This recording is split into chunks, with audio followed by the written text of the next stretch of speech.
तो आज का दिन है 21 जून और 21 जून को मनाया जाता है अंतर्राष्ट्रीय योग दिवस के नाम से। तो आज का जो हम टॉपिक लेंगे या विषय लेंगे वो योग का मानव जीवन पर या हमारे जीवन पर क्या प्रभाव है, योग हमें क्यों करना चाहिए, इस टॉपिक के ऊपर आज बातचीत करेंगे। तो यदि किसी टॉपिक पे बात करना है, किसी विषय पे बात करना है, तो सबसे पहले हमें उस विषय के बारे में जानकारी हासिल करनी होगी। तो सबसे पहले जानने की कोशिश करते हैं कि योग का अर्थ क्या है। यदि मैं साधारण भाषा में बात करूं या मैथमेटिकल लैंग्वेज में बात करूं तो योग का मतलब होता है जोड़ना। मैथमेटिक्स में जब दो संख्याओं को जोड़ा जाता है तो एक तीसरी संख्या प्राप्त होती है जिसकी वैल्यू जोड़ी गई दोनों संख्याओं से बेहतर होती है। अब यदि आज के विषय के परिप्रेक्ष्य में बात करें तो उसमें योग का क्या मतलब होगा, किन चीज़ों को जुड़ने से उनकी वैल्यू को बढ़ाना है हमें। तो आज का विषय क्या है, हमारे जीवन पर योग का प्रभाव। तो यानी कि किस कॉन्टेक्स्ट में हम बात करेंगे, हमारे जीवन के बारे में। अब जब हम अपने जीवन के बारे में बात करते हैं तो मनुष्य जीवन की बात हुई। तो मनुष्य यानी कि ह्यूमन बीइंग को दो भागों में डिवाइड किया जा सकता है।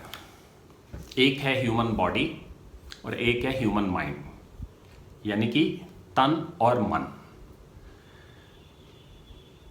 तो अगर मैं कहूं कि तन और मन की आपस में ये दोनों चीज़ें जुड़ी हुई हैं आपस में, तन और मन, लेकिन इनका आपस में कोऑर्डिनेटेड वे में काम करना जिससे दोनों का ही लाभ हो, दोनों का फायदा हो, तन का भी फायदा हो, मन का भी फायदा हो और ये एक दूसरे के लिए काम करते रहें, इसे हम योग कह सकते हैं।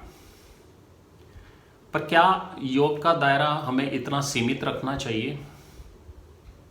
मेरे विचार से नहीं। योग अपने आप में एक जीवन शैली है जिससे हमारा संपूर्ण जीवन बहुत ही सुंदर रूप में प्रकट हो सकता है। तो योग का जो ये बहुत बड़ा दायरा या जीवन शैली की बात करते हैं, तो ये जीवन शैली क्या है? अब इसके लिए योग के कुछ अभिन्न अंगों के बारे में बात करनी पड़ेगी पहले हमें।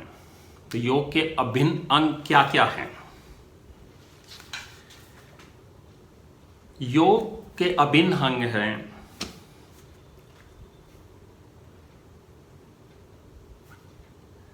सबसे पहला व्यायाम, फिर है प्राणायाम, ध्यान, आहार, व्यवहार तथा विचार।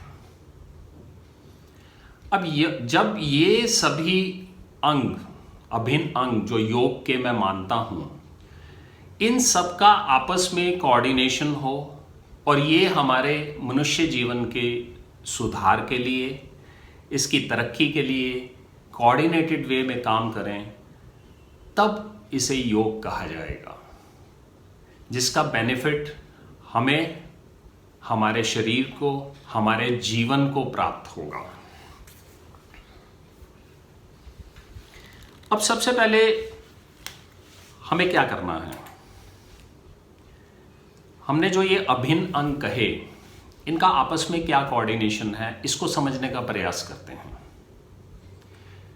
तो मैं सबसे पहले उल्टा चलता हूं। सबसे आखिर में मैंने कहा विचार। यदि हमारे विचार शुद्ध हैं, अच्छे हैं, यानी कि पॉजिटिव हैं, तो इससे हमारे व्यवहार पर असर पड़ता है। हमारा व्यवहार बहुत सुंदर होता है जो सभी को भाता है। और जब हमारा व्यवहार अच्छा होगा तो हमारा शरीर, हमारा मन सब सुंदर होंगे। अब विचार और व्यवहार को कौन सी चीज़ असर करती है या इम्पैक्ट करती है, तो वो है हमारा आहार। दोस्तों, इसीलिए आहार को बहुत महत्व दिया गया है हमारी संस्कृति में। हमारी संस्कृति में, हिंदू संस्कृति में शुरू से कहा गया कि हमें सात्विक आहार लेना चाहिए। अब सात्विक आहार का मतलब क्या सिर्फ वेजिटेरियन फूड है, शाकाहारी फूड है? इसमें कुछ और इंग्रेडिएंट्स भी हैं जिन्हें हमें जोड़ना है। जैसा कि सात्विक आहार तभी सात्विक कहा जाएगा जब वेजिटेरियन फूड को बनाने वाले के विचार शुद्ध होंगे, वो अपने शुद्ध विचारों के द्वारा, शुद्ध विचारों का निर्वाह करते हुए भोजन का निर्माण करेगा, तो वो सात्विक आहार बनता है।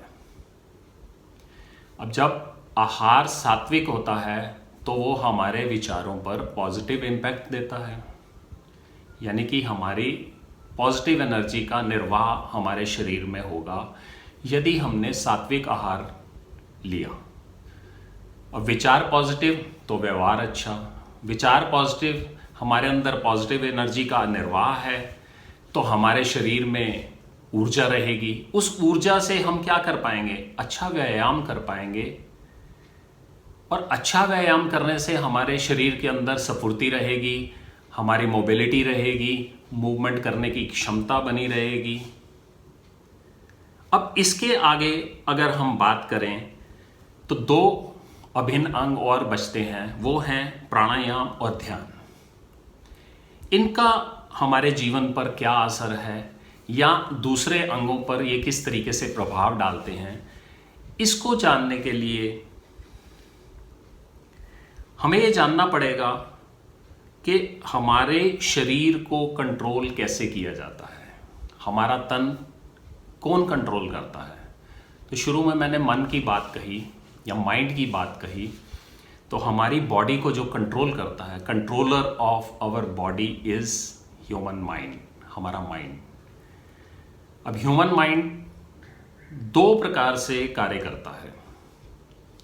इसकी कार्य करने की जो क्षमता है वो दो प्रकार से है।